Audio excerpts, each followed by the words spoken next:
Friends, welcome back to my channel. So రెండు promos అయితే వచ్చేసినాయండి. First ప్రోమోలో అయితే రోహిణిని విష్ణుని వేసుకున్నాడు. సెకండ్ ప్రోమోలో అయితే పృథ్వీని గౌతమ్ని తిట్టాడు. సాక్షులను కూడా అడిగాడు ఏమైంది ఏంది ఎందుకు ఇట్లా అనేసి.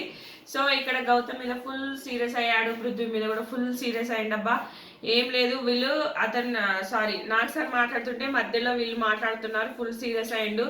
ఇక్కడ రోహిణి విష్ణు మ్యాటర్లో యాక్చువల్గా ఇక్కడ ఏమైంది అంటే ఆ రోజు టాస్క్ అవుతుంది అబ్బా, ఆటోలో టాస్క్ అవుతుంది. రోహిణి విష్ణు మధ్యలో గొడవ ఏంటి అనేది నేను ఎపిసోడ్ చూశాను, అట్లనే మీకు లైవ్ కూడా చూసి చెప్తాను. ఆటోలో టాస్క్ జరుగుతుంది. ఫస్ట్ తేజని పంపించేసారు, తర్వాత రోహిణిని పంపించేసారు. రోహిణి దిగినాక యష్మి విష్ణు పృథ్వీ ఉన్నారు. ముగ్గురు ఎట్లా ఆడతారో చూస్తా, మీరు ఎవరు దోషేసుకుంటారో చూస్తా అనుకుంటే వెళ్ళిపోతుంది. వెళ్ళిపోయిన తర్వాత పాపం యష్మిని కూడా దోషేస్తారు. యష్మి పాపం ఫీల్ అవుతుంది, చాలా బాధపడుతుంది. సో యష్మి బాధపడుతుంటే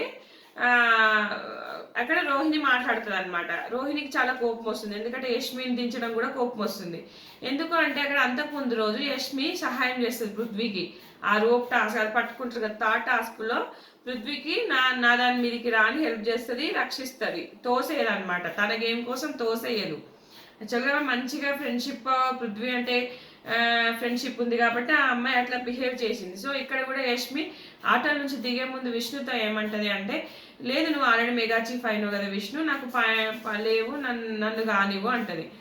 విష్ణు అంటది నాకు పాయింట్స్ లేవు కదా, నాకు పాయింట్స్ ఉండని అంటది. యాక్చువల్గా విష్ణుకి అంత పట్టుదల కూడా ఉండదు, వదిలేస్తే అయిపోయేది. ఎందుకు అనవసరంగా ఆ అమ్మాయితోనే అనిపించుకొని ఇద్దరు కలిసి పృథ్వీ అండ్ విష్ణు కలిసి యష్మిని దోషిస్తే రోహిణికి కూడా యష్మి అరుస్తుంటే కోపం వస్తుంది. ఏమంటది అంటే, దిగు, ఇంకేముంది నువ్వు పృథ్వీ కోసమే ఆడతావు కదా, ఇంకేముంది దిగుతావులే అన్నట్టుగా అంటది. అనగానే ఇక్కడ విష్ణు కోపం వస్తుంది. అవును కదా మరి, విష్ణు ఇప్పుడు పృథ్వీ కోసం నాకన్నా పృథ్వీ ఇంపార్టెంట్, నాకు పృథ్వీ అన్ని, నేను కాదు, పృథ్వీ కోసం ఆడుతుంది, తన కోసం ఆడుతుంది. లేదంటే కొన్ని సందర్భాల్లో తన కోసం కూడా ఆడకుండా పృథ్వీ కోసం ఆడుతుంది, వేరే ఎవరిని చూడదు. రోహిణి ఫ్రెండ్షిప్ కూడా రోహిణికి ఎక్కడి నుంచి కోపం వస్తుంటే ముందు నుంచే ఆ మూటల టాస్క్ లో కూడా తన దాంట్లో ఏదో ఉడతా భక్తిగా తీస్తుంది. చేస్తే మొత్తం చేయి, లేకపోతే చేయకు. వీళ్ళిద్దరి మధ్యలో ఫస్ట్ నుంచి ఒక రైవల్రీ నడుస్తుంది, సైలెంట్ వార్ నడుస్తుంది. ఎందుకంటే రోహిణి పృథ్వీతో ఉండొద్దని చెప్పింది, ఆయన కూడా అమ్మాయి ఉంటుంది, గేమ్ జడగొట్టుకుంటుంది అని చెప్పేసి రోహిణికి నచ్చట్లేదు. సో ఇప్పుడు కూడా ఏమైంది అంటే తిట్టుకుంటారు ఇద్దరు ఒకటికొకటి. ఇక దిగు, ఇంకేం ఆడతావులే అన్నట్టుగా అంటది, మాట పెరుగుతుంది. నువ్వు నీలో ఏం ఫైర్ ఉంది, నువ్వు జీరోవి అన్నట్టుగా విష్ణు అంటది. ఇట్లా కొంచెం కోపం వచ్చేలా అంటది. ఇట్లా మాట్లాడుతుంటే నీ క్యారెక్టర్ అనే ముచ్చట ఫస్ట్ విష్ణు ఇస్తుంది. క్యారెక్టర్ అనే ముచ్చట అనేది తప్పు, నువ్వు నా క్యారెక్టర్ గురించి మాట్లాడకు, నా గేమ్ గురించి మాట్లాడన్నట్టుగా అంటది. నీలో ఏం ఫైర్ ఉంది, నువ్వు ఏం ఆడతావు, నువ్వు జీరో అన్నట్టుగా ఇట్లా రెచ్చగొట్టే మాటలు విష్ణు మాట్లాడుతుంది. మాట్లాడినప్పుడు నువ్వు కూడా ప్లాన్ చేసుకుని వచ్చినవులే. ఫస్ట్ ప్లాన్ ఏంటి అంటే ఫస్ట్ నువ్వు నిఖిల్కి ట్రై చేసినావు, కుదరకపోతే పృథ్వీకి ట్రై చేసిన. ఇది నిజమే అండి, నిఖిల్తోని ముందు నుంచే ఆమెకు బయట ఫ్రెండ్షిప్ ఉంది. సో ఇక్కడ మాట్లాడట్లేదని ఏదో మాట మధ్యలో చెప్పుంటది ఫ్రెండ్ అని. సో అది తీసుకొచ్చింది. సో ఇక్కడ క్యారెక్టర్ అనే ముందు ప్లాన్ అనేది చాలా తక్కువ. దాన్ని కూడా రివ్యూవర్స్ ప్లాన్ అనేది పెద్ద మాట, రోహిణిని అంటూ రోహిణిని అసలు అనే ఛాన్స్ లేదు ఇక్కడ. 100% విష్ణుదే అబ్బా, విష్ణుదే రాంగు. ఎందుకంటే ఆమె కోసం ఆడదు కదా, ఇక దిగుతుందిలే అన్నట్టుగా అన్నది. అంతే కదా మరి.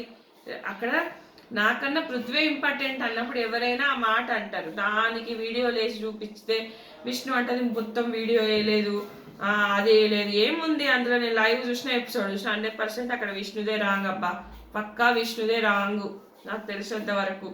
ఈ అమ్మాయి ఎప్పుడు కోపం అవ్వదు రోహిణి. అసలు నాకు సారు ఆమె విన్నింగ్ మూమెంట్ని పక్కన పెట్టి గదేదో కన్ఫ్యూజన్ అమ్మని గెలిచినా అని చప్పట్లు కొట్టే ముందు తర్వాత నువ్వు ఈ తప్పు చేసినావు అని కన్ఫ్యూజన్ రూమ్కి పిలిచి తిట్టినట్టుగా నాకు అనిపిస్తుంది. అనవసరంగా ఆమె పాపం ఎంజాయ్ చేయకుండా ఆ విన్నింగ్ మూమెంట్ని అప్రిషియేట్ చేసినట్టే చేసి మళ్ళీ పిలిచి అడగడము, వీడియోస్ చూపెట్టడము, మళ్ళీ బయటకు వచ్చినాక వీళ్ళిద్దరిని చూసిరు కదా ఎవరు తప్పు అంటే రోహిణి, అవినాష్ ఏమో ప్లాన్ అన్నది కదా రోహిణి తప్పేమో. ఇక ప్రేరణ అడుగుతానేమో ప్లాన్ కన్నా క్యారెక్టర్ గురించి మాట్లాడడం తప్ప. అవును, ప్లాన్ అనేది సిల్లీ థింగ్. అవును మరి, నువ్వు చెప్పినట్టు నువ్వు చెప్పందే ఎందుకు వస్తుంది. ఇప్పుడు నువ్వు క్యారెక్టర్ గురించి తీసినావు కాబట్టి ఆ అమ్మాయి అట్లా మాట్లాడింది రోహిణి. లేకపోతే క్యారెక్టర్ అనే ముచ్చట తీయకపోతే ఆ ప్లాన్ ఏ ప్లాన్ బి ఇవేం చెప్పదు నిఖిల్ గురించి. అనవసరంగా అక్కడ గలీజ్ అయిపోయింది. అని అనిపించుకున్నట్టు అయింది, ఇక్కడ విష్ణుయే అని అనిపించుకున్నట్టు అయింది. అవును మరి రోహిణి అంటే నువ్వు పాప మా అమ్మాయి నీకు బయట ఫ్రెండ్ ఒక్కసారో కాకపోతే ఒక్కసారన్నా నువ్వు రోహిణికి హెల్ప్ చేయలేదు, మరి కోపం వస్తుందా రాదా? సో అది వదిలేసి నాకు సారు ఇక పాపం రోహిణి అనవసరంగా అన్నట్టు అనిపించింది. తర్వాత వచ్చేసి గౌతమ్ పృథ్వీ వాడు వీడు గొడవ. సో ఇక్కడ మరి అవును గౌతమ్ కోపం వచ్చింది, రాయల్స్ని పంపించాలి అన్న కోపం అది వాస్తవమే కదా, ఆ మాట మాట్లాడిండు. పృథ్వీ ఏమన్నా ప్రొటెక్ట్ అంటే ప్రొటెక్ట్ చేసిండు కదా, ఎందుకు ఒప్పుకోవట్లేదు, వాడు వీడు అనడం తప్పు అని అవినాష్ అన్నాడు.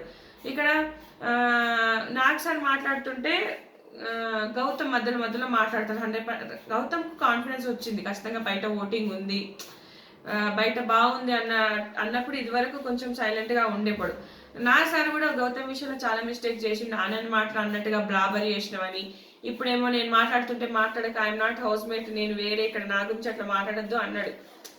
ఇప్పుడు అన్యాయం అని చెప్తే గౌతమ్ని తప్పు పట్టడం ఏంటి నాకు అర్థం కాదు. అక్కడ పృథ్వీది కూడా రాంగ్ ఉంది కదా, ఏదో కొంతమంది రివ్యూస్ని పట్టుకొని నాకు సార్ కూడా తిడుతున్నట్టు అనిపించింది. ఇక్కడ 100% పృథ్వీదే రాంగ్, పైకి వెళ్ళడం రాంగ్, వాడు వీడు అనడం రాంగ్, ఇక్కడ పృథ్వీనే అనాలి. ఇక్కడ అతను అన్నదేం లేదు, మీదికి పోయింది పృథ్వీదే.